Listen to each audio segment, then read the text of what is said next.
Hello everyone, आज हम इस शॉर्ट में ऑब्जेक्टिव्स ऑफ अकाउंटेंसी पढ़ेंगे। अकाउंटेंसी का ऑब्जेक्टिव क्या है, मतलब मकसद क्या है अकाउंटेंसी करने का। पहला मकसद है recording. Recording right all business transactions, जो बिजनेस में जो कुछ भी ट्रांजैक्शंस हो रहा है, ट्रांजैक्शंस हमने पढ़ा था, जो कुछ भी हो रहा है ट्रांजैक्शन में, उसको जब हम रिकॉर्ड करेंगे books of accountancy. Books of accountancy में दो बुक्स आते हैं, एक तो होता है लेजर, एक तो होता है जर्नल। ये हमने पढ़ा है, लेजर और जर्नल। ये रिकॉर्डिंग क्यों करते हैं? To keep the permanent record. अगर हम दिमाग में ही सब कुछ रखेंगे तो वो भूल जाएंगे, तो परमानेंट रिकॉर्ड हम नहीं रख पाएंगे, इसलिए हम रिकॉर्डिंग करते हैं। ये भी एक पहला इसका ऑब्जेक्टिव है। इसका दूसरा ऑब्जेक्ट है फाइंडिंग प्रॉफिट एंड लॉस। ये हमें बताता है कि प्रॉफिट कितना है और लॉस कितना है। जब हम रिकॉर्ड करेंगे तभी तो पता चलेगा प्रॉफिट कितना है और लॉस कितना है। अब जो हमारा फोर्थ ऑब्जेक्टिव है वो कहता है कि ये हेल्प करता है किसमें, डिसीजन मेकिंग में।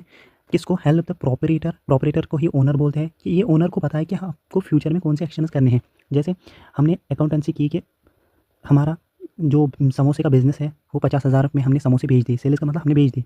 हमारा खर्चा आया 60,000, मतलब हमने शॉप का रेंट दिया, इलेक्ट्रिसिटी पे बिल की, और उसका हमने सारा खर्चा जो आया शॉप का वो 60,000 आया। अब प्रॉफिट हुआ? नहीं, प्रॉफिट नहीं हुआ। तो तभी तो ओनर को पता चलेगा कि हमें कैसे सेल्स, तभी तो ओनर को पता चलेगा कि हमें सेल्स बढ़ाने हैं, वरना नहीं पता चलता। तो ये अकाउंटेंसी का एक